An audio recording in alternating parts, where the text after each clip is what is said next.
The cloud. Is that okay with everyone? Yes. Okay, welcome everyone. Hi, my name is Dr. Paul Zeitz. I'm the founder of #UnifyUSA. We're a newly emerging movement building platform, and I'm really happy to be here today for this consultation around reforming and transforming our democracy to make it a more authentic democracy. So I want to invite you first to, as it's already started here, if you could introduce yourself in the chat. You can put your name, if you're affiliated with an organization, that would be welcome, and also where you're calling in from. I'm going to put up in the chat right now an agenda that we are going to be using today. And I'll repost it if more people find their way to the meeting. Okay, great. So that didn't work too well, but basically we're going to open. I'll do the opening now. I'll give you an overview of Unify USA, and then we're going to shift pretty quickly over to Max and Nick, who are going to give an overview of our proposed design for our three branches of government. And then I'm really excited that we have a very special guest, Terry Borishis. I hope I said your name right. Did I say your name right?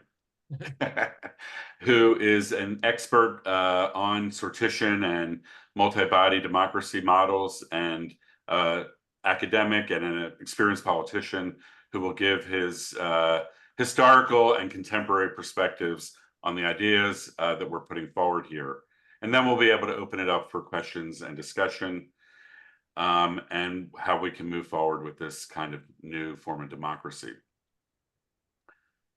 Okay, I'm just making sure I'm getting all the chat. Okay, great. So quickly, I just wanted to introduce you to Unify USA. I'm going to share my screen here and show you our website. We are part of Unify Movements, which is a newly forming movement building platform that's advocating for new social, economic, and political systems that put love at the center for our collective repair, justice, and peace. The first movement that we have developed is here, Unify USA. And that is aiming to spark revolutionary change in the United States, focusing on constitutional renewal and transformation, with the creation of left-centered systems of government, society, and our economy. With urgency, we're committed to achieving an authentic representative democracy and fostering collective repair, justice, and peace. So last month in Milwaukee, Unify USA was honored to participate in the first People's First Convention, where we developed what we called the U.S. Declaration of Interdependence. And I'm going to share a little bit about that with you right now, just to give you some context. The idea was that we all the people, are needing to come together now to recreate our government for the 21st century and beyond. And we're proposing US 3.0. So we have the Articles of Confederation, we have the US Constitution, and we're proposing US 3.0 under an interdependence covenant. So this declaration was adopted at this convention about a month ago, and it's available there on the website. I'm going to try to make this a little larger if I can. It has a preamble here with declarations of what we stand for, including all these things here. I'm not going to read them all. And we committed to working towards an interdependence covenant, as fast as possible. These dates are in play, obviously. And so we have 10 principles of interdependence that will guide our transition to a new government. And I just want to focus on principles 1 and 2. One is on constitutional renewal and long-term visioning.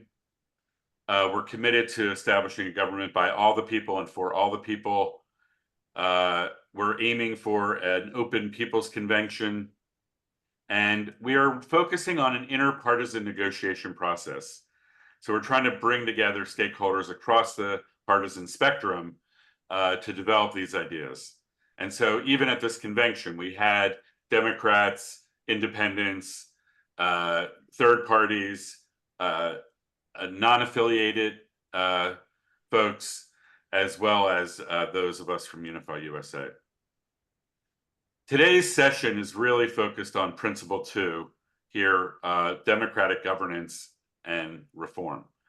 So we, at the event a month ago, developed this principle where we said that we were committed to establishing citizens' assemblies as a new fourth branch of government, and that will create new structures and processes for ensuring citizens' engagement in deliberative and participatory democracy across our country. This created the most excitement at the convention. People got really jazzed, if I could say, about this possibility. And of course, we recognize that by doing something as bold as that it would force a transformation of, or it would create an opportunity rather, for transforming the executive, legislative, and judicial branches so that they would fulfill upon the promises of this Declaration of Interdependence. We also committed to electing or selecting leaders through trustworthy processes and ensuring equity-based intersectional representation and inclusivity in all four branches of government. So that was the set of ideas and principles that we put forward a month ago, and then it was really a great honor for me to connect with Nick and Max, who have been working tirelessly over the past few weeks to flesh out these ideas and to develop policy discussion papers and to publish opinion pieces on Substack. So I'm gonna pause there and ask if you could just wait 1 second there before you transition. Just let me, I just want to pause there and make sure. I'm going to share the Substack where you can find all of these posts, that explain these ideas. We've published 4 so far, and there'll be a 5th one coming out today. The first one was an overview of the ideas of a new form of government. Where's the Substack here? Okay. I've actually got some text. Right here. Yeah, I got it here. About co-creating a US 3.0 under the Interdependence Covenant. So that Substack is right. Oh, you got them there. Thank you so much. All right. So let me just pause and just open it up and see if anyone has any opening questions. Hey, Rodney, welcome. Great to have you here. We're asking everyone to introduce themselves in the chat. If you could put your name, your organizational affiliation, and your where you're located, if that's easy for you. Thank you. So any opening questions or comments?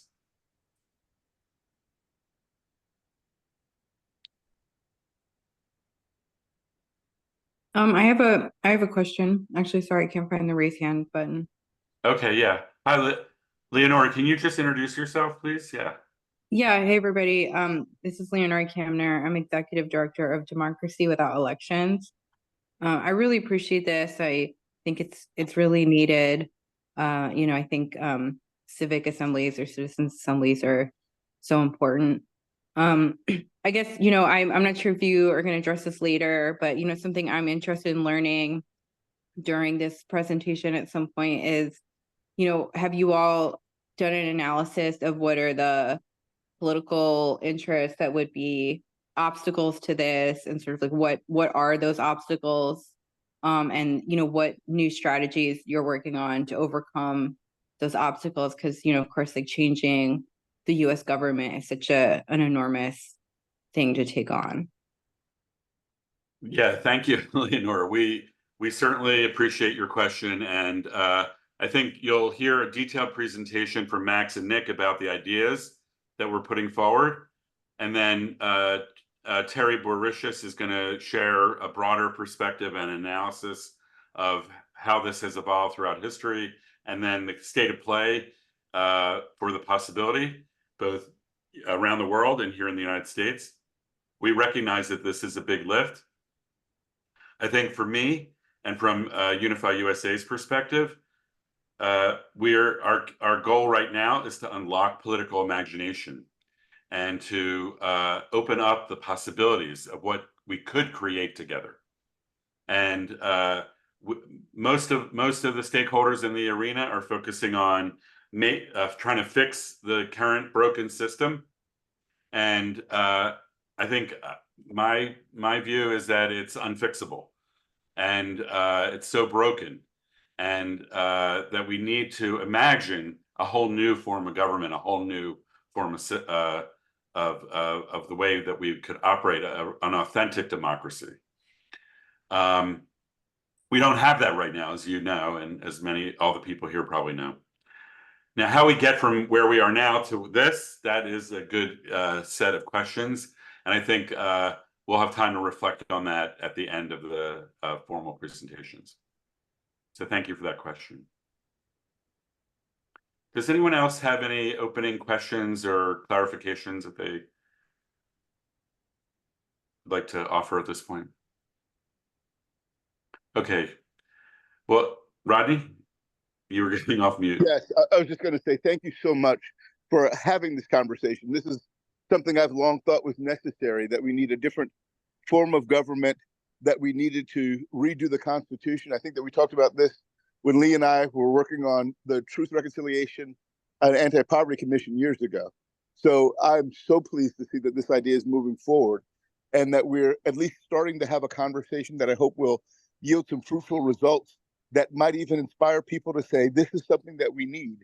Our democracy was always developed, known to be synthetic and therefore flawed, also known to be made plastic in order to be changed. And it seems as though we as a people refuse to change it. We refuse to move forward on the ERA and so many other things. So this is the kind of conversation I think is necessary to move forward on so many issues that encumber us at this point. Thank you, Rodney. Can you just quickly introduce yourself so others know who you are? I know who you are, but I want to make sure everyone else does. Yeah. I'm sorry, I'm moving around a bit right now, but my name is Reverend Dr. Rodney Sadler. I'm Associate Professor of Bible and Director of the Center for Social Justice and Reconciliation at Union Presbyterian Seminary in Charlotte. I am the co-founder of the Reimagining America Project, which is a truth and reconciliation process out of Charlotte. I am a tri-chair for the state of North Carolina's Poor People Campaign. I have worked with the NAACP and a number of other social justice organizations, climate organizations, and healthcare organizations around the country. And this sounds like a wonderful idea whose time has come. So I'm just grateful to be here as part of this today. Okay, great. Thanks, Rodney. Yeah, I just want to mention that there are other efforts underway in the United States right now on constitutional renewal and transformation. There is a right-wing MAGA-led effort called the Convention of States, and they've actually been working at it for 20 or 30 years now, and they have gotten, I think, over 20 states to approve referendums calling for an Article 5 constitutional convention. They need to get to 38 in order for it to happen. And I was on a call yesterday with someone, and they said that they believe that they're going to be able to make that happen within 5 years. So I don't know if that's true or not, but that's what they're claiming. And then there's another newer initiative called Democracy 2076 that launched last year, headed up by Aditi Juneja, and they're focusing on constitutional amendments and building a movement in the United States for amendments to transform the Constitution. So I'll put the links up in the chat here for those of you who want to look into those other efforts that are underway. And Brian, you just joined. If welcome, thank you for joining. If you could just introduce yourself in the chat, your name, organization, and where you're located right now. Thank you. So I'm gonna pass the baton over to Nick and Max, and please take your time and give us an update on your ideas and where we're at right now. And then Terry, you'll come on after their presentation.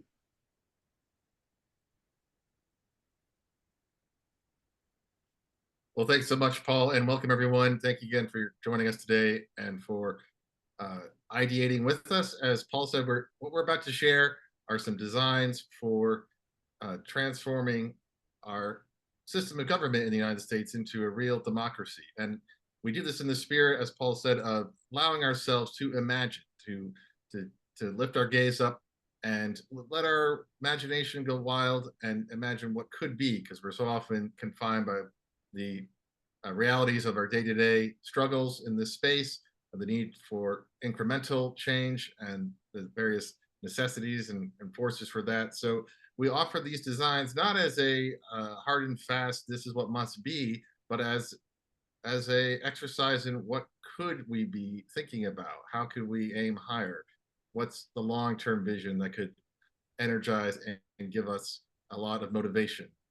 And we're going to go a bit backwards in order. We have 4 designs to share. 3 of them are about the various branches of government, but the others are going to be about, the last one's going to be about a constitutional convention. So we'll start off with the designs for a new system of government. So the principles, the core concepts that animate this whole design are representation by random selection or sortition, democracy by lottery, short terms of office and strict term limits, and a clear separation of functions between citizens' assemblies. And we're going to go very quick here, but Terry will give you a lot of background on this. Our design principles include accountability, holding professionals accountable to citizens, trying to harmonize the demands of broad participatory democracy and deep deliberation. So deliberation, depth, participation, breadth, and then trying to have checks on individual power, potentials for capture of the system, while also minimizing excessive veto points that currently exist. Next slide. Yeah, so this is a brief layout for how to imagine what we're doing here. In the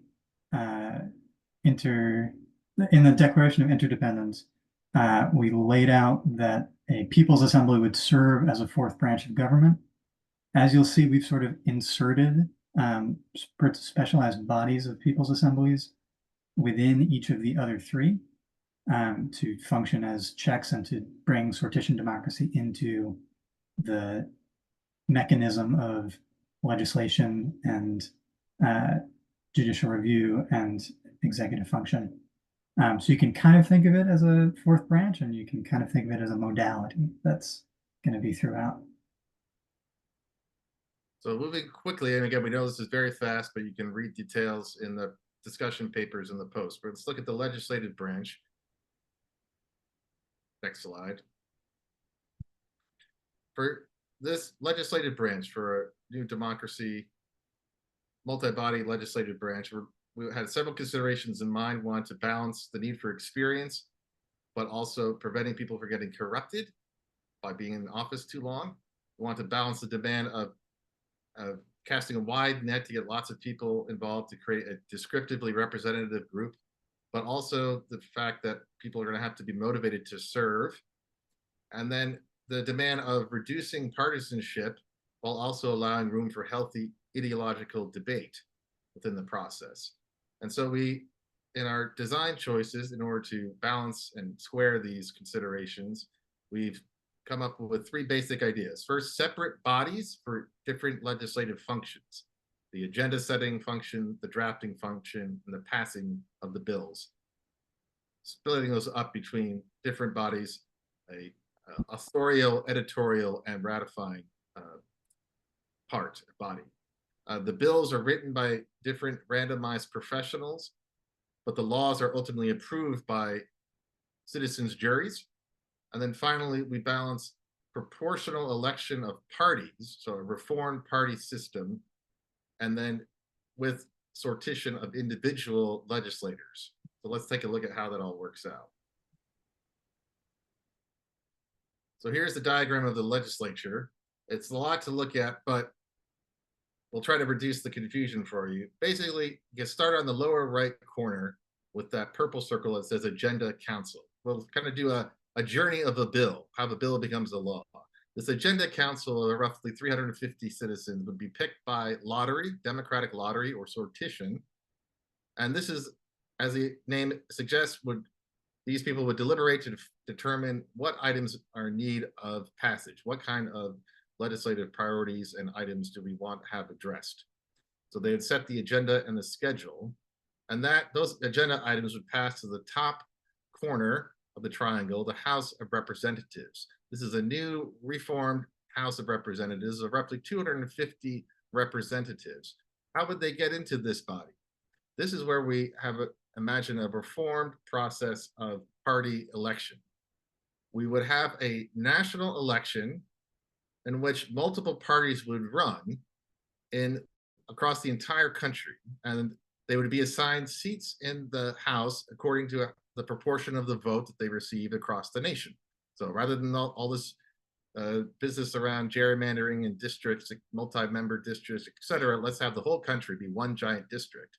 The parties run across the whole nation and get proportional representation. But, and here's a key wrinkle, instead of candidates running for the offices in the election, the parties will run their platforms. And you will vote for the party whose platform most coheres with your ideas. When it comes to filling the actual seats with individual people, legislators, the parties would propose a pool of legislators that could be picked themselves by lottery. In other words, they propose people who we could select for the qualities that we want to have inside the House. Things like cooperativeness, humbleness, ability to work well with others, etc. So instead of electing celebrity candidates, we'd be electing ideas, and those would be carried out by people picked by lottery. The House would deliberate, and for each agenda item, it would craft proposed bills. Each party could propose a bill, and then they form coalitions to achieve a majority that could get behind a draft bill. That would pass out of the House down to the bottom of the triangle where we have a citizens forum. This is a giant jury of everyday people, again, picked by lottery. A large number, maybe 750, and they would do a final trial of the proposed bill, hearing pros and cons, and they would then either pass it or reject it. And if they pass it, it becomes a law. A rejection would send it back to the Agenda Council. Along with these three big bodies, there would be a number of advisory and oversight bodies of smaller size that could set rules for the different bodies, give expert advice, exercise oversight, etc. But those are the main three bodies: the Agenda Council, the House, and the Citizens Forum, along with a reformed national proportional party election.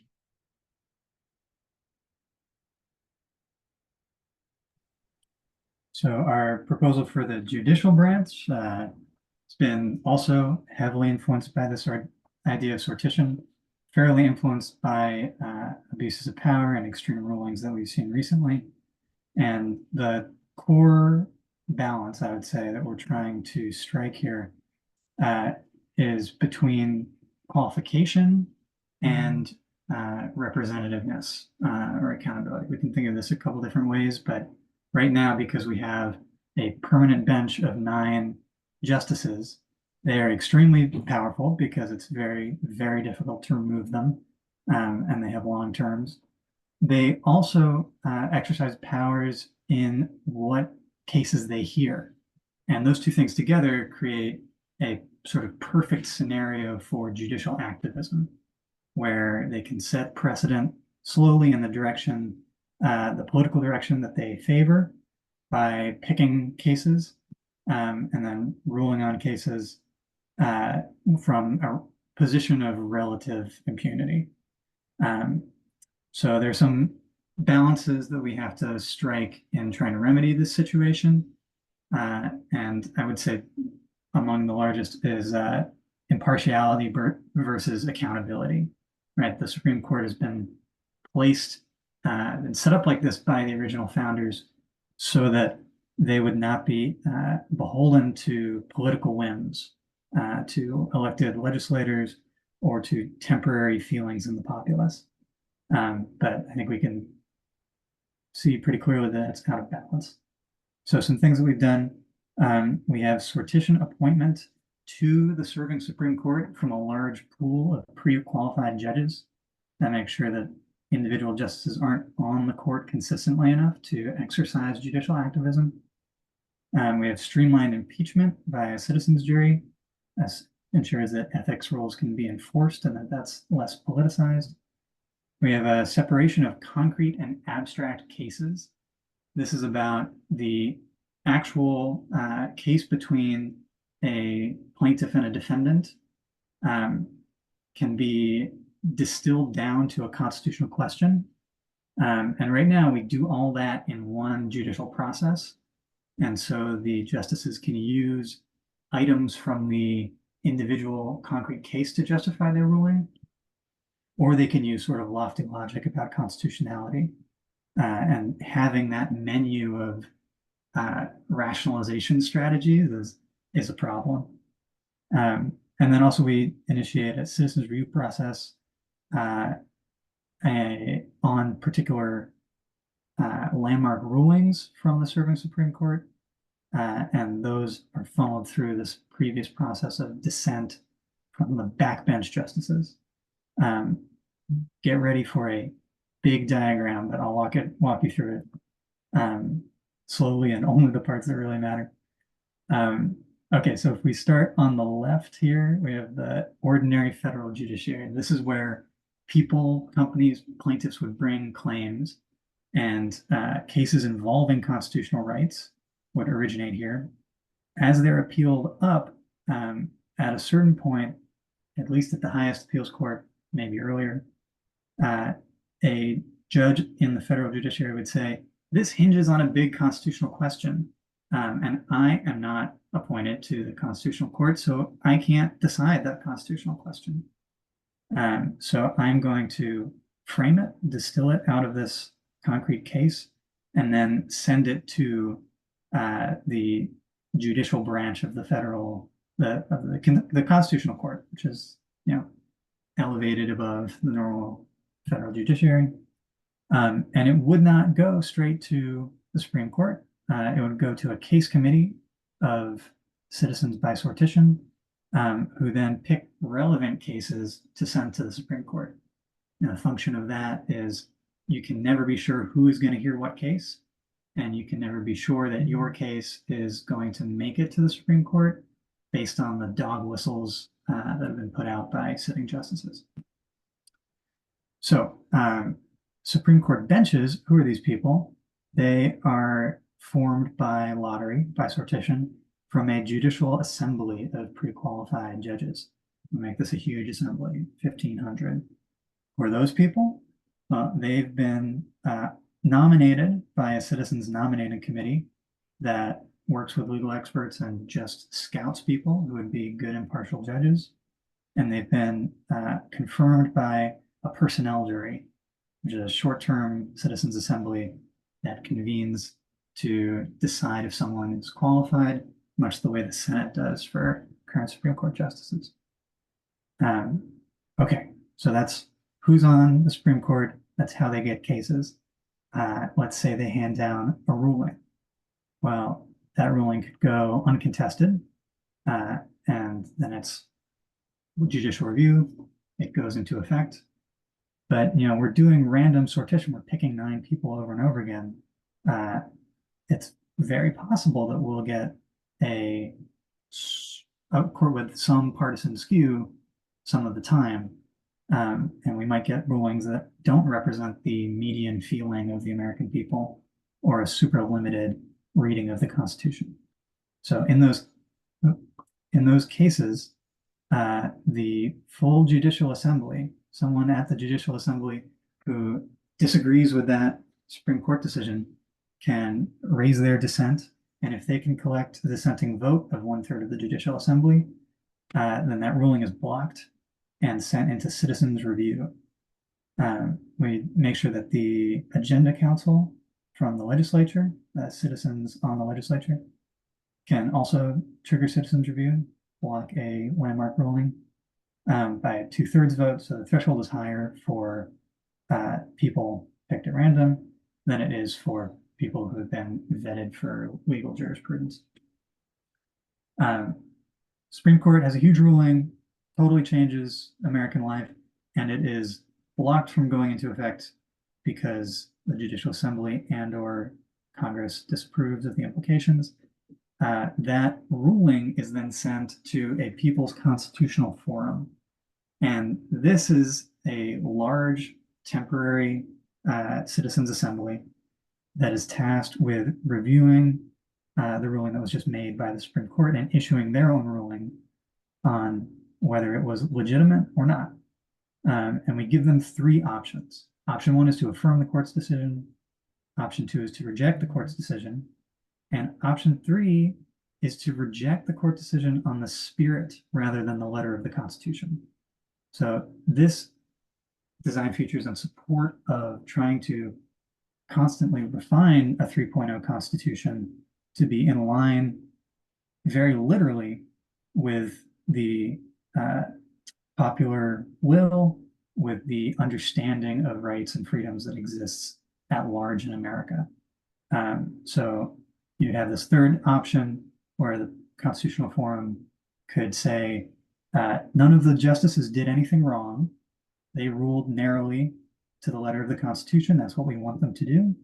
But the Constitution has a flaw in it.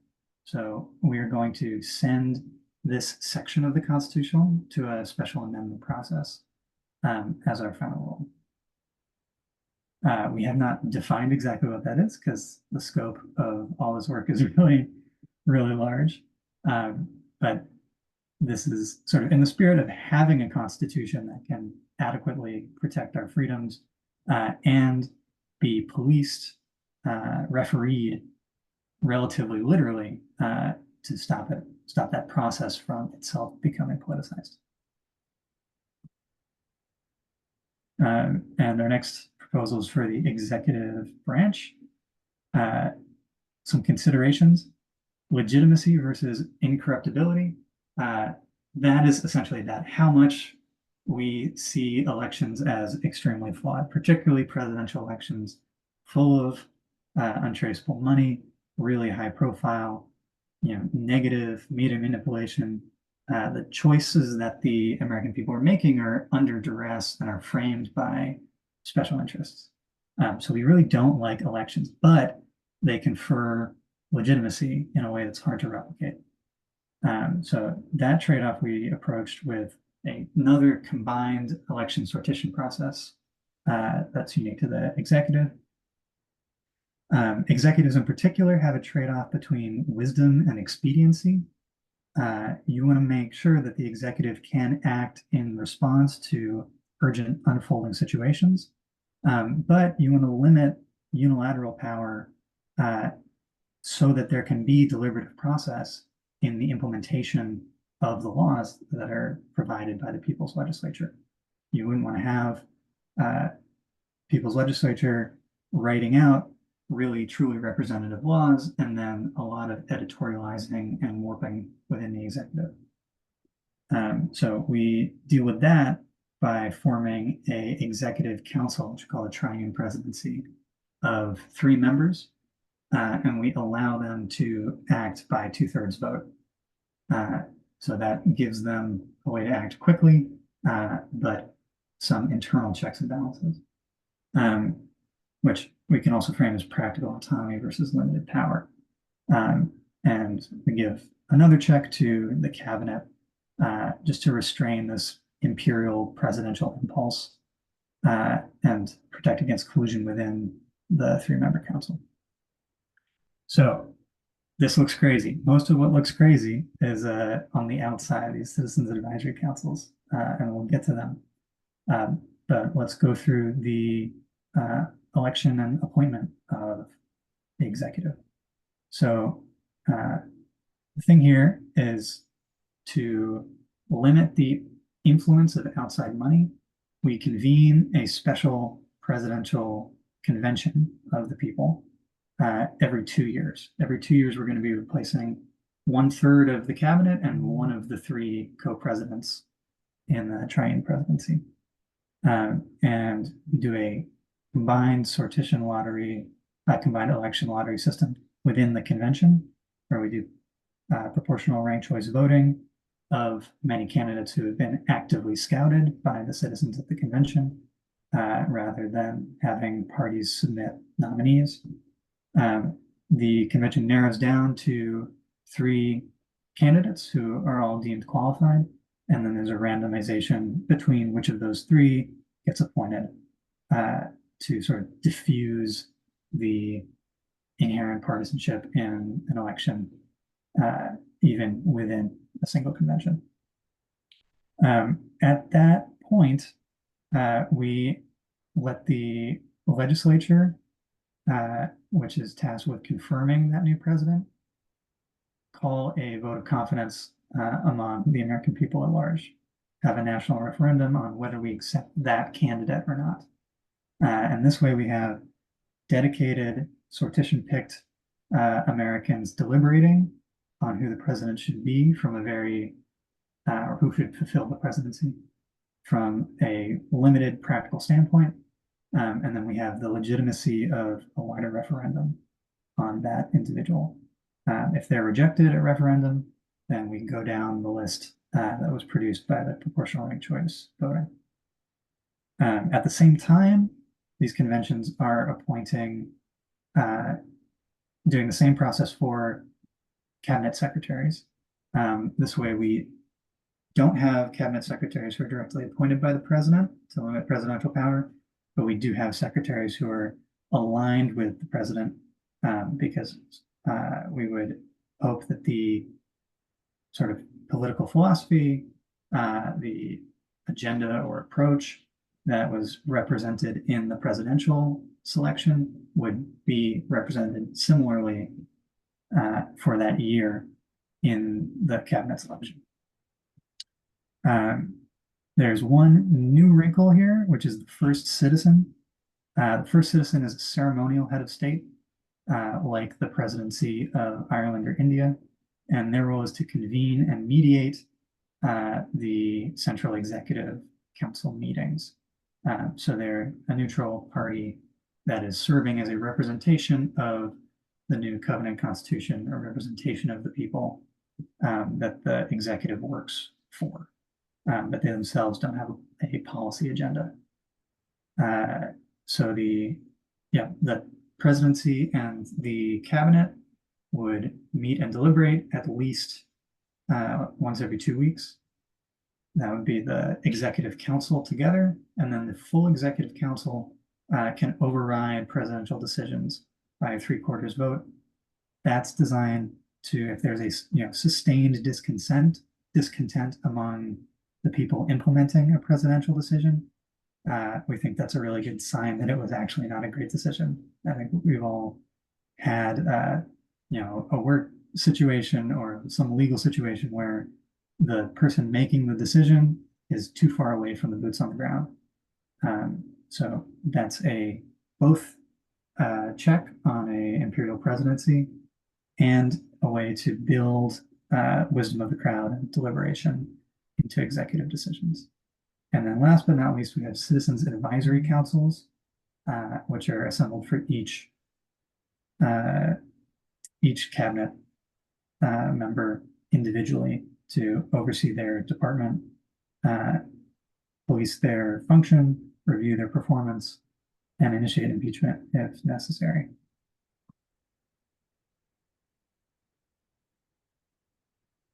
So I just want to pause here. This brings us to the conclusion of our initial designs. I want to, just following in the chat, just let people know that we're now, there's a question someone had about, what is sortition and democratic lotteries?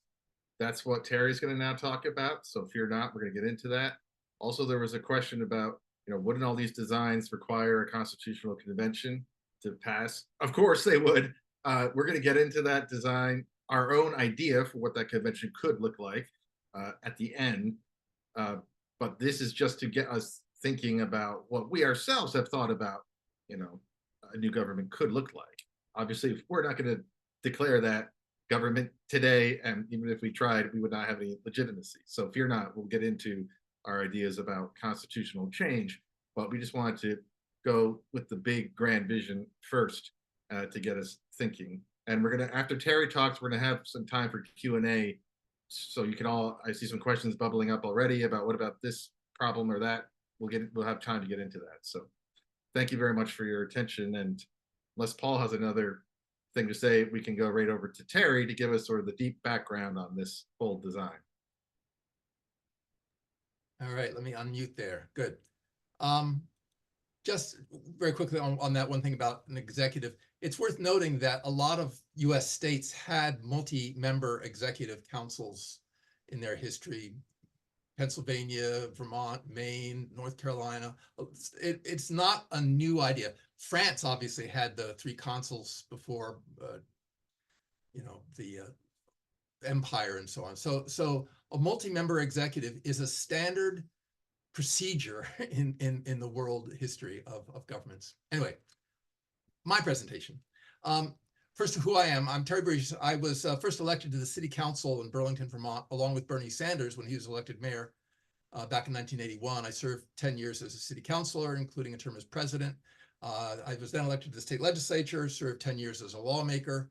And then I worked for another decade or so on election reform throughout North America. From Alaska to Maine to including Canada, working on ranked choice voting, proportional representation, things like that. And it was in that role where I was preparing testimony for the Citizens Assembly convened in British Columbia to look at reforming their voting method. I gave them testimony on why they should change it the way I thought they should. But by the end of that process, I had one of those aha experiences. It was one man, one woman from each legislative district within the province randomly selected. And they did hugely wonderful, thoughtful, deliberative work.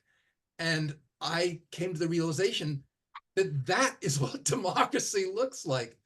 And quite frankly, ever since then, around 2005, most of my political reform work has been on sortition. I've written a lot of journal articles, book chapters, and so on this topic. So I'm just going to quickly go through a bunch of stuff here. First, to know that democracy through sortition or the jury model is the original democracy. The word was framed in Greece, and in their minds, democracy meant selection by lottery. Aristotle wrote in his book Politics, quote, "The appointment of magistrates by lot is thought to be democratic, and the election of them oligarchical." In ancient Greece, the Council of 500, the Boule, was randomly selected. They prepared all the agendas for the assembly. All the magistrates were randomly selected in panels of 10 to do all the work of the government. And in the reformed Greek Athens after 403 BCE, the assembly, that is the thing we learn about in school. We think about it, well, it's direct democracy, the assembly. But the assembly itself transferred all lawmaking authority to randomly selected legislative panels called nomothetai. In the reformed democracy of Athens, they used sortition for all lawmaking, randomly selected panels. And we never learned that in school. So today, everybody equates democracy means elections, right? But for over 2,000 years, that was not the case. From ancient Greece through the Enlightenment, all political theorists understood that democracy meant random selection, and including people like Rousseau and Montesquieu, people, and quite frankly, the founders of the American Republic, the revolution in the United States. They understood that democracy meant random selection, but they weren't particularly interested in democracy. They wanted to form a republic, which was the rule of what Madison called the natural aristocracy. They figured the same way that the ancient Athenians did, that elections will tend to elect people who are wealthy people who have celebrity, people who have been around enough so that everybody sort of knows who they are. And this will naturally mean that there will be an elite that will be elected. And this was the intent. I mean, people like Madison, he used the phrase the natural aristocracy. What they were opposed to was a hereditary aristocracy like that in Europe and in the monarchies and so on. But Benjamin Rush, who was one of the signers of the Declaration of Independence, he noted that while power may derive from the people, they, quote, possess it only on the days of their elections. After this, it is the property of their rulers. Madison wrote in the Federalist paper number 63 that the new republic would be governed by, quote, with the, quote, total exclusion of the people in their collective capacity. They viewed democracy as mob rule that would threaten all kinds of privileges. And Madison hoped that in a large republic like the United States, there would be so many different factions, regional and so on, that they would sort of counterbalance each other. And so that there would be no dominant elite that would govern the entire country, because there would be different elites in different areas competing with each other. But that quickly is not what came to pass because of the rise of the party system, the Federalists and so on, the Whigs. The rise of the party system created national elites that governed the country. In fact, President George Washington warned in his farewell address, he warned about partisanship. This is a quote from George Washington. The alternate domination of one faction over another, sharpened by the spirit of revenge, natural to party dissension, which in different ages and countries has perpetrated the most horrid enormities, is itself a frightful despotism. But this leads at length to more formal and permanent despotism. The disorders and miseries which result gradually incline the minds of men to seek security and repose in the absolute power of an individual. And sooner or later, the chief of some prevailing faction, political party, more able or more fortunate than his competitors, turns this disposition to the purpose of his own elevation on the ruins of public liberty. George Washington about the danger of political parties. So early in the 19th century, the word democracy slowly evolved. It changed its meaning. And by the time Alexis de Tocqueville wrote his book, Democracy in America, the word had come to mean the election system we had in the United States. So the word as we know it today is a relatively new meaning, a couple hundred years old, less than a couple hundred years old. But it's not the original meaning. So today we have to think, well, what sort of person seeks election in terms of their psychology, their class, their wealth, etc. And you can look at Congress and see, well, it seems to be a lot of older, white, rich men. A majority of members of Congress are millionaires. That's not true of the general population. They're more likely overconfident, sociopaths and narcissists, while some are wonderful people, totally publicly spirited, excellent representatives. But the distortion, the overly sure of themselves, means that they're very sure of their views. That means they're basically unable to engage in real deliberation. And there is no deliberation within Congress. There is debate, but debate is performance. It's to show their base. Yes, did I hear somebody? Yeah, this is Rodney. Question for you. I'm listening to this and I'm a bit apprehensive, as it seems as though it does remove the people from the system. And there's a part of me that wants to give the people more actual governing power, not remove more from them. That's exactly what I'm getting to. Yes. And one of the things but this is the one thing I want to say about, and you said sartorial, I don't know this word, and I'm trying to learn it as we go. But how do we make sure that we don't, because of other exigencies of the way that people are registered to vote, that participate, we don't perpetuate a system that is biased towards wealthy white people who have greater privilege and therefore have a greater likelihood of being registered, represented, and therefore selected in the system. Well, that's exactly what I'm getting to is my view is that elections can never achieve that. we need to move beyond elections to the original form of democracy, which was the use of lottery selection processes. The fact is that elections throughout most of history have been viewed as a tool for aristocracy and oligarchy, not a tool for democracy. It's only in modern times that there's been a confusion that we think of elections as democratic. I'll quote one other, an Austrian sociologist, Manfred Pirsching, talks about politicians. He says, quote, politicians know the rules of creating audience attentiveness, as media personnel know how to create permanent stream of impressive news. There is a common logic for both partners in this game. They cooperate in producing symbolic politics, pseudo events, political entertainment. A world of simulacra is produced. The fictitious world becomes the real world, and reality is dwarfed by the staged events. And it's worth pointing out that people assume that elections have value because while there is polarization, et cetera, they assume that politicians have expertise. I mean, we couldn't have ordinary people writing laws, but it's worth noting that, for example, in Ted Kennedy's autobiography, he points out that 95% of all drafting and even negotiating over laws within Congress are not done by members of Congress. It's done by their staff, legislative staff, and lobbyists. Congressmen are too busy doing fundraising, public relations events. They are not experts in policy. They are experts in public relations and campaigning. And they are basically unable and uninterested in deliberation or problem solving. They don't want to seek win-win solutions because win-win solutions take a campaign issue away from them. They want to have an enemy that they can attack and argue is either unfit or unethical or criminal or something. So the other thing that people say elections offer is, well, accountability. People have a say. They can throw the bums out.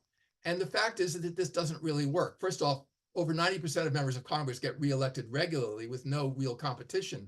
And voters would have to monitor their representatives to do what they do in secret negotiations behind closed doors where the real decisions are made. They're not on floor votes. It's in the secret negotiations. And voters have virtually no information about their politicians' most significant actions. So they cannot hold them to account. One other final, sort of funny, but very sad little detail. One example of this, there's these authors, Christopher Aachen and Larry Bartels, Vanderbilt and Princeton University wrote a book called Democracy for Realists, Why Elections Do Not Produce Responsive Government. And they give this example that goes back to around the time of World War I. And they found that Wilson, in one area of New Jersey, there was a series of shark attacks in the bay area, in the shore. And the towns in that area had a tremendous drop-off in tourism, and there was economic hardship in those counties because of the shark attacks. And he found that when people's economy goes bad, they vote the incumbents out. So Wilson's vote total in those parts of New Jersey that had had shark attacks plummeted, whereas in the rest of New Jersey, he did just fine. So the point is, there is a tendency to try to throw the bums out, but while the Great Depression in the United States resulted in Roosevelt, the exact same economic hardship in Germany resulted in Hitler. In other words, throwing the bums out is not quote unquote accountability. It's sort of a knee-jerk, not very functional tool. So one last little detail about elections and why they clearly are not a useful tool. There are this study, actually, am I going on too long?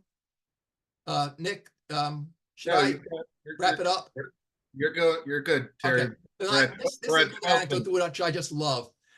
There have been many studies replicated over and over again that show people photographs of candidates for the legislature in another country for less than 1 second each.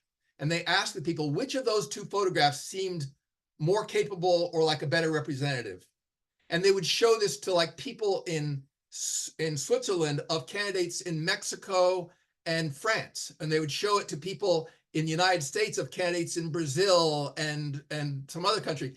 So they knew nothing about these candidates, and they saw their photographs, their campaign photographs, for less than a second each, and they picked the person who ended up winning that election more than 70% of the time, which means that while some people vote for the candidate, some people vote for the party, there are enough people who are voting based on superficial, unconscious impressions that many elections, many close elections, are decided by factors that nobody recognizes or understands and have nothing to do with policy or the competence of the candidates.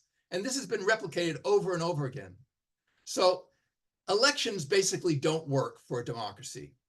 So we do need to do a redesign. So when people first hear about sortition, they often presume we would just replace an elected legislature, an elected house, with randomly selected people. And it's important to point out that that is a disastrous design. You cannot simply replace and have the same design. You need to design it from the bottom up, as the proposals you've heard today are. Now, designing from the bottom up is a very slow and difficult process, and there will be a lot of disagreements about how that design should be. But one of the keys is to divide up tasks, because when people do a certain task, let's say they draft a bill and then advocate for it, that very process makes them unfit to then judge the bill that they've produced. They become proud of their own work. They have pride of authorship. They become biased towards their work. You need a separate group of citizens who have not worked on that bill to hear the pro and con arguments, and they are free to actually judge whether it's a good bill or not. And those kinds of details are very important. Now, a transition from where we are now to some system that does not rely on elections or minimizes elections, yes, it's going to take time, but there are steps that we need to do right away. Some are, we need to build awareness of sortition and lottery as the root of democracy, which very few people in the United States know. It's worth noting that around the world, that is changing. There have been over 600 randomly selected citizens' assemblies all over the world tackling all kinds of very challenging public policy issues. They've been very successful. So through most of the world, people are very aware of random jury model for democracy. In fact, even here in the United States, people know, many people know, that in Ireland, they not too long ago changed their constitution. They legalized same-sex marriage. They changed their constitution to allow abortion. So Americans, many of them know that, but what they don't know is that both of those were initiated by randomly selected constitutional conventions. It was not the politicians. The politicians in a Catholic country wanted nothing to do. They didn't want to take a stand. They passed it to randomly selected constitutional conventions, which advanced those to referendum. So in most of the world, people are becoming very aware of sortition and random lottery selection as a democratic tool. We need to have a lot of citizens' assemblies in the United States so that all people who are well informed say, oh yeah, I heard about that. Oh yeah, they did that over in the next state over at some city. We need to have small scale implementations as quickly as possible. And we need to have those real world experiences, because quite frankly, a good idea, if it's just in the realm of an idea, people are going to be reluctant to go there. But if they have a good idea and they say, oh, and they did it over here and they did it over there, then maybe they'll consider it. So we need those real world implementations. And then of course we need luck. Opportunities arise. There might be a scandal somewhere, and some city has a scandal with the zoning gets changed to favor some rich politician's contributor. That's a good time to take zoning authority away from the city council and vest it in a jury process, et cetera, et cetera. It's worth noting that in Athenian democracy, the reason they established that democracy was a nobleman, Cleisthenes. He was afraid he was going to be overthrown by other elites, so he empowered the people to protect him. Democracy was created by a politician for not necessarily democratic reasons, but then it blossomed and established multi-century democracy in parts of Athens and Greece. I'm gonna stop there because I'm sure I've sparked some questions and answers. But it's just worth noting that the details of the proposals that have come forward you know, there are individual things I think are fantastic, individual things I would like to change. And the final thing that gets adopted in the United States will probably not be like my design, which is called multi-body sortition. It probably won't be like the design that's being presented today. But those kinds of thinking, that thought process of imagining ways we could do things without narcissistic politicians running the show is what this is all about. So I'll stop right there. Thank you so much, Terry. That was really profound and fascinating. And thank you, Max and Nick, for your presentation of the ideas coming from Unify USA. So we do have some time for questions and comments, and so I want to open it up. We do have another presentation that will come to in about 10 minutes from now. So we have about 10 minutes for open forum, open mic, if you will. I also want to point out that Nick has been putting out a plethora of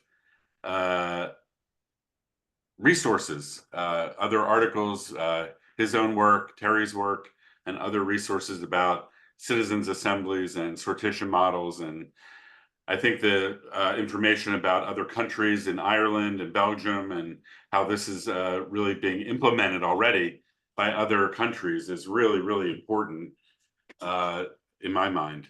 So I'm going to pause there. Is there any questions that people want to raise at this point?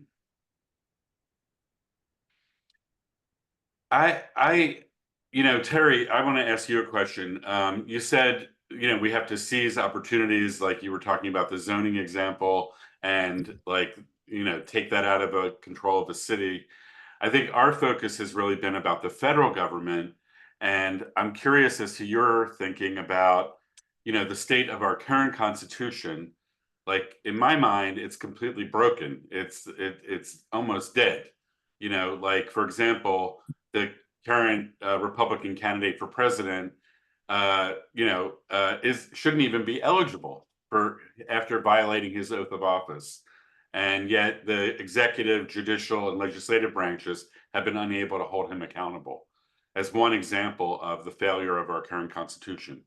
Well, even over the next 6 months, we might be having another coup attempt. We could be having a constitutional crisis where we don't know what will happen. So, and people have been in other forums that I'm part of, they talk about like these flashpoints that could occur that could, you know, awaken the American public about the failure or the brokenness of our current system.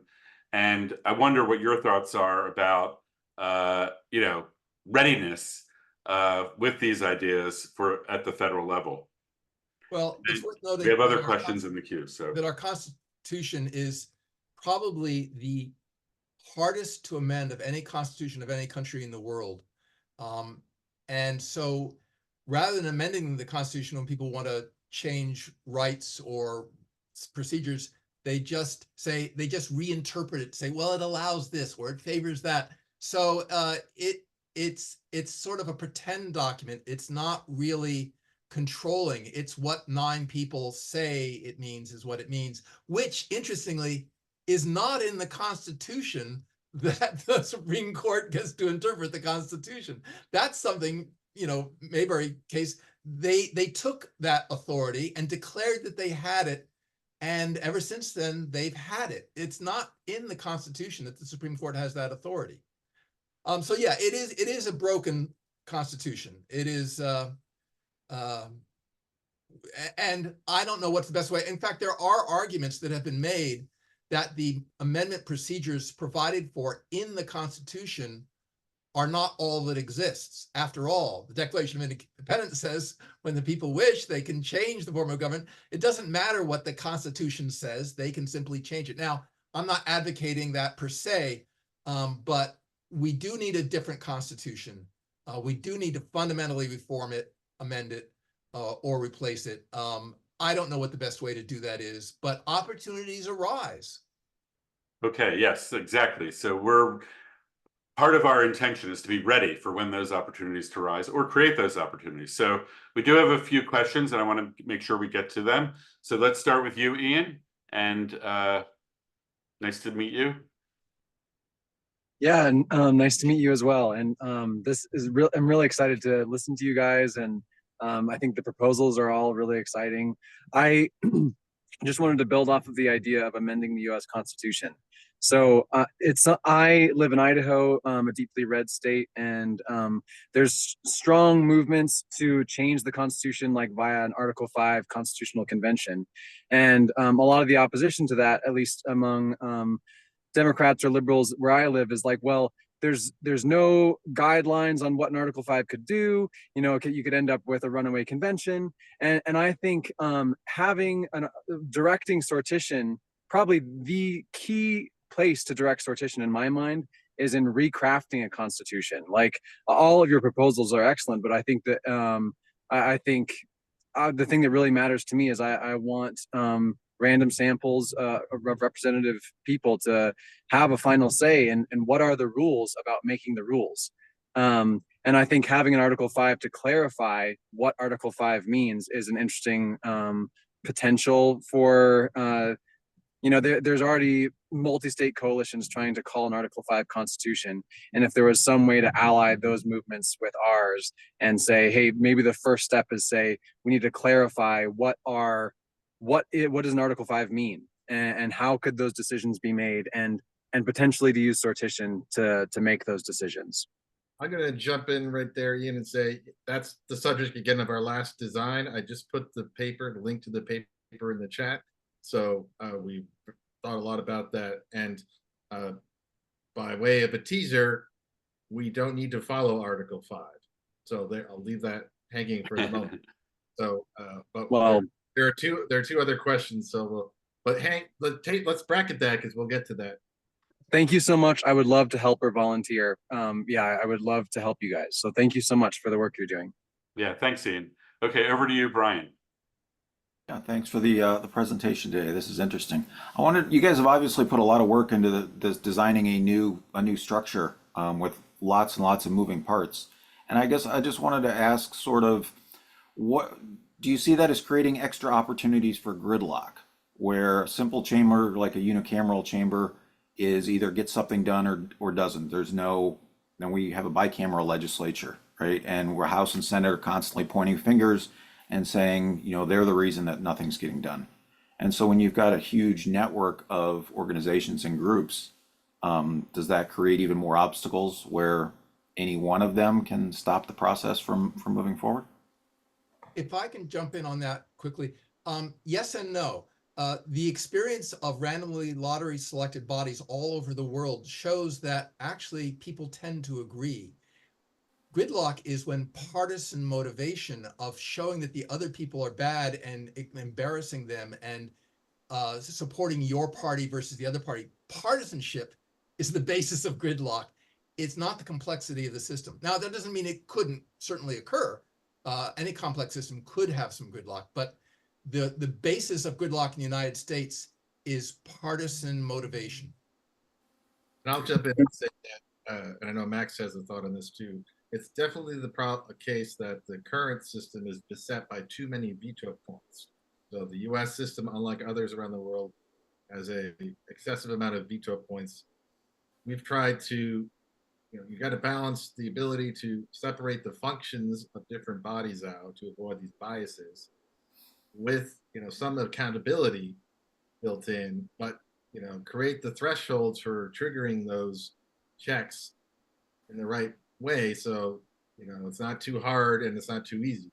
And that's a hard thing. But the good news is, one of the things that we want to design in a new system of government is an ongoing process of constitutional review so that the system can, like a machine that self-learns, like AI, can improve itself as it goes forward a lot more easily than we have been able to now. So that, it frees us from having to figure out everything and make it perfect in advance. We can do the best thing we can come up with today and then see how it goes. And then, of course, inevitably, it's going to need to be revised. And part of a new constitution ideally would have this ongoing process of self-improvement that's a lot easier. And we haven't updated ours in 235 years. Most constitutions are revised about every 17 to 20. Max, did you have a thought? Yeah, I just wanted to speak to the complexity question. I think so. A lot of the reason that our maps and diagrams look so complex, and I'm the one who put them together into little circles, is that we are separating functions out that currently belong to single bodies. And so the research that comes from Terry and other scholars who are working on sortition, supports that people actually get stuff done faster if you really circumscribe their role, make it really clear what their common mandate is. But that gets you over actually lengthy processes where you're sort of deciding on your product and you're sort of meta deciding on the process or the agenda or the reason or the implementation of your product. If you just have to write a law about XYZ that's supposed to work, there's less to deliberate over. Like Congress sets most of its own rules, and so it can waste as much time as it wants setting its own rules. And we've avoided that by giving that to a separate body. So it makes the map look more complicated, but it makes the experience inside the room, if you like put a citizen in one of those bubbles, much simpler. So I think there's a communication problem in the visual complexity, but the actual function of this, there's a limitation having many checks and decision points that does make things longer, but the processes within the bubbles hopefully would be much faster as a function of there's a lot of bubbles. Great. Thank you. And a key point. Let's move on. I'm sorry, if we could move on. We have one more question, and then I want to give you guys a few minutes to share your fourth paper. So, Rodney, over to you. Thank you. Yeah, I love this conversation. I've been really enjoying it and learning a whole lot. One of the things two of the things that stood out to me, number one was the issue of technology. I wonder, as you talked about these various levels and various stages, is there a consideration of the way that technology might make us more responsive to individual citizens and give individual citizens more power? And that's something I'd love to be able to see. Number two, which probably works against what I just said, but in a system that's premised on lottery, what's to prevent someone like a Donald Trump from rising to the top through just the random selection of citizens? And how do we prevent that? And this might be where number three comes in. Number three is, have we thought about, and I think I heard a little bit of a reference to this before, but establishing a set of core principles that serve as a Grundlage around which everyone must adhere, i.e. A dedication to the commonwealth of all of our people, the idea of notions of inclusive prosperity, the idea that no one should be elected or selected who does not have not only the best interest, but a will to enhance the lives of all citizens. I mean, some things like that that might help us serve as a central core ethos for us. I would say there's a lot there, and I think we'll all have something to say quickly. I'll just point out to everyone, because I know Terry has a thought about, who gets elevated in the process. I mean, the reality is that elections, as Terry pointed out, actually elevate disproportionate number of narcissists, sociopaths, and megalomaniacs to office. This has been verified by social science, much more than the normal the broad population. So a conservative estimate is that there are 25 times more sociopaths in government office and business leadership, by the way, than the normal population. Why is that? Because, positions of power attract people who really want power, who tend to be sociopathic, and then they're very good at manipulating others to win elections. So look at, Donald Trump actually cuts the other way against elections, not random selection. Elections produce Donald Trump, who is manifestly the worst person for office that you could probably ever even imagine creating. And I will say, in contrast, sortition, we do it all the time in the American system. Every week around this country, hundreds, thousands of everyday citizens are picked by lottery to serve on juries in civil trials and in criminal trials. I've served on a jury a couple times. I think everyone here probably has or knows someone.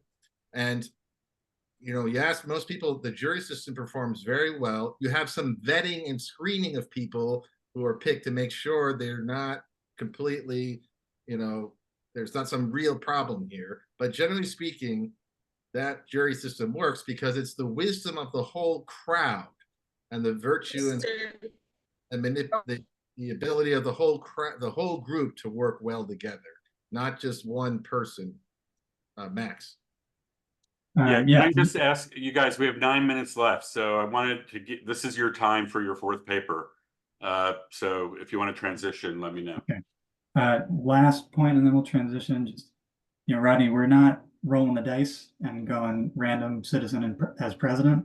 A lot of the details of our proposals are trying to build that group wisdom into some selection body that is then picking executives, picking judges, picking qualified individuals who are trustworthy and can be held to specific statements of value.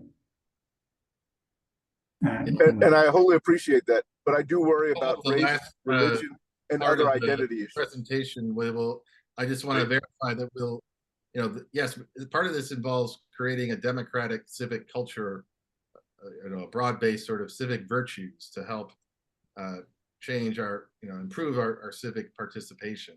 But just to get get to the last design here, how could this go down how could we change their system? Here's where our final paper calls for a people's convention, a participatory constitutional process. And we'll give you some core ideas here. As I said to Ian before, Article 5 of the current Constitution seems to have a very strict set of parameters on how a convention can come about. Either amendments proposed by 2/3 of both branches of Congress or by 3/4 of the state legislatures, which in turn have to be approved, ratified by 3/4 of state legislatures or special state conventions. That seems like an impossible bar to do what we want to achieve here. But the good news is that we, the people, retain the power to have a constitutional convention outside of the parameters of Article 5. We can have an extra constitutional convention. And we can design it in any way we want. And there's a philosophical, a legal, and a historical basis for this idea, this power. The philosophical basis is that we, the people, can act jointly towards a shared goal. And this is how we behave as the incorporating people. This is a political way of being between individuals acting on their own and the fully incorporated people of a state. For more on this, see Philip Pettit's new book, The State, for a detailed analysis of this political theory, the theory of the incorporating people. The legal basis where the idea of the incorporating people shows up are in the Constitution and the Declaration of Independence, with ideas like the right of the people to abolish or alter their government whenever they see fit. The 9th and 10th Amendments reserve various unenumerated rights and powers to the people that aren't specified. And Article 5 itself has a lot of ambiguity about, various elements that would kind of presume a ability of the people to go beyond it. And this has happened historically. In fact, the current Constitution of 1787 was itself brought about through an extra constitutional process. The way the convention went down went beyond the stipulated parameters of the Articles of the Confederation, both in how it was called and convened. They exceeded the mandate they were given in terms of what content they created and how the process was ratified. They went beyond and above and around the Confederation Congress, and that was okay because the people leading that effort, Madison, Hamilton, etc., were acting as the incorporating people. And the only question is, could you actually pull it off practically? And they did. And likewise, through the 19th century, various state constitutions were changed in ways that, again, contradicted or went beyond provisions in those state constitutions that were also like Article 5, that had very strict stipulations about how it could be changed. And most of the founders, like James Wilson, agreed that the people have an inalienable right to change the government that can't be limited by any stipulation or institution.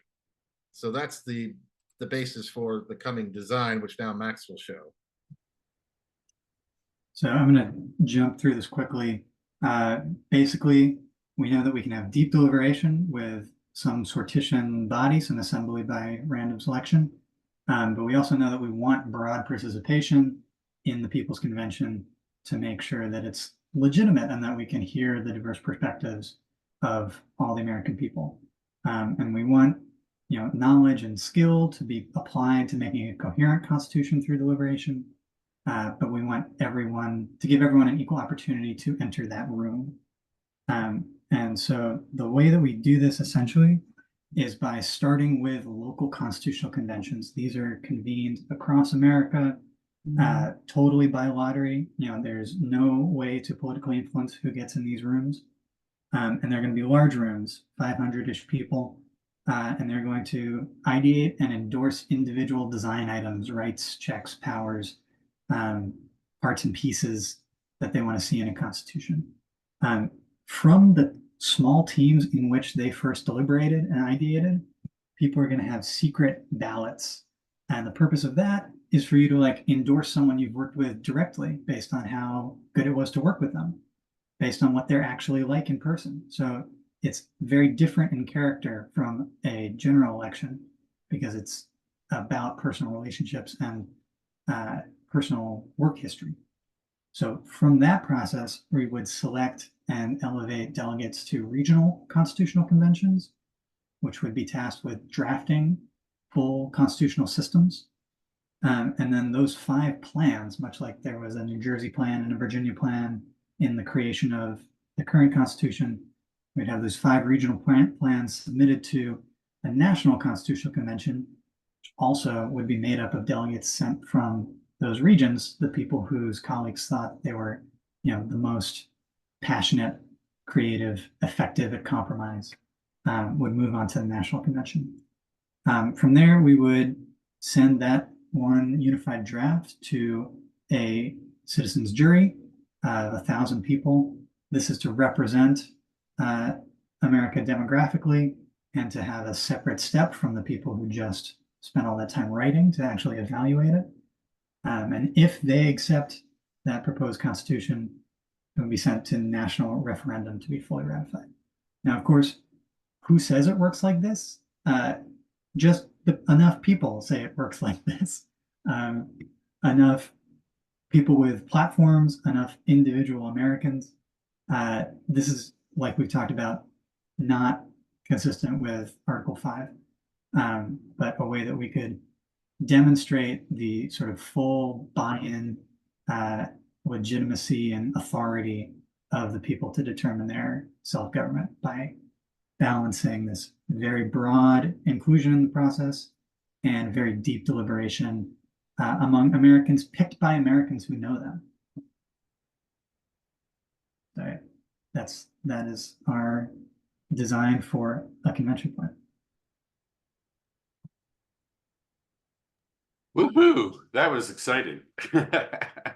That was really that really got my imagination going. How could we make that happen?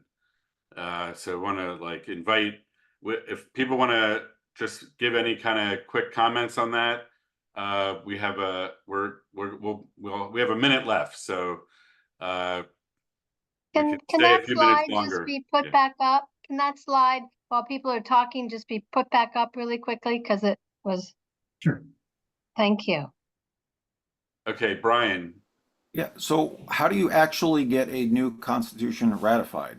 Would you have each state have to opt into this new framework? Or are you proposing that 51% of the population can have a national referendum and make it legally binding on everyone? Or what's the end game? How do you replace the existing constitution without going through the Article 5 mechanisms?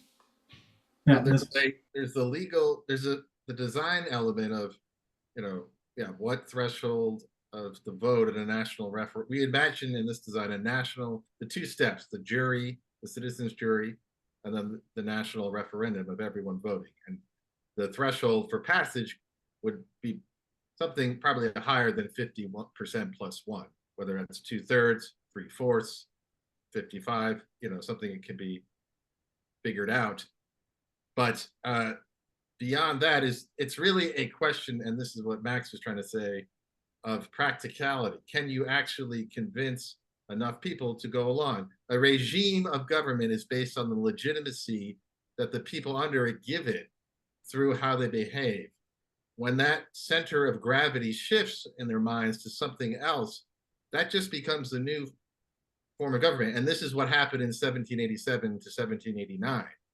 You know, the difference is that we are not a group of elites with a lot of power right now, like Madison, Hamilton, and Washington, who could, you know, more effectively get the rest of the people to get on board with this new process. But we hope to build, this would require a large scale, people powered movement of millions of Americans to either assent to this process or not object to it. Yeah, I wish I had a better memory to cite my sources, but I really like this idea of keys to power. You know, that there are certain institutions in society that confer legitimacy, but also like practically enforce the current regime. And so, you know, any overhaul in any government anywhere is based on swaying keys to power, convincing keys to power to come to the new thing, usually by you know, coercion or profit sharing and nefarious means. But if we can convince enough keys to power to accept just the idea that a new constitution is needed, that the people are sovereign in creating it, and that it would look something like this, then it becomes much more possible than it is now. And because Article 5 is so squishy, it might be that the best way to do that, win over keys to power, is win enough states to sign on to a plan like this. And on the notion of the states versus the people, I'll just say that's been an ongoing debate in American history, but most people agree, including the founders, that the current Constitution was ratified by the people of the United States, not individual states. The Constitution, the US, is not a compact of states coming together. It's the people of the nation devised this new form of government. I mean, there's been debate and difference, and obviously that some of that debate led to a certain war in the 1860s. But our plan is not predicated on getting 50 states to agree. It's about getting the American people in a large participatory process to consent to a new form of government. Okay. Can we have access to the slides, please? Sorry, Rodney, we have a question from Leonora, and then we're going to wrap up. Rodney, what was your question? I just wanted to know if we can have access to the slides.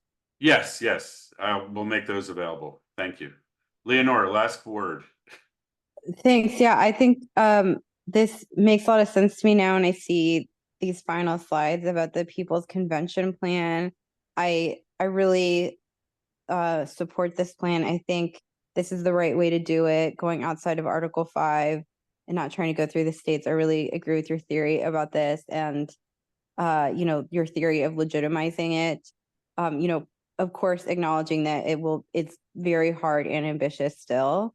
But I want to say, look, I think this is really the meat of this, is just doing the convention, like calling for the convention and holding the convention. And so, you know, I guess like my suggestion would be to focus more on that, you know, in you know, planning a campaign for this, you know, where we're going to recruit millions of people. Like, I think the focus should be on holding the convention, because, you know, people are going to be very skeptical. They're going to be very nervous. They're you know, it's going to raise a lot of feathers to, you know, even bring up the idea of changing the Constitution. And if people see that it's being done with a particular agenda behind it, or like some fully baked concept already behind it, I think that's going to turn a lot of people off. It's going to turn other organizations off. Like, I think you could potentially really hurt it before it even gets started. So, I mean, I would really like make the focus just the convention and the possibilities of the convention, without it being like a particular outcome. And this is something that I think, you know, we found to be the case, because, you know, Wayne Liebman and we worked on a proposal for a California constitutional convention. and that's something like we heard again and again, is that if you can't come to it with you know, pre-made ideas about like what the outcomes could be at that convention. Like you could talk about possibilities, but people need to, just be focused on like the fairness and legitimacy of that convention, and that should be like the end goal really of the campaign.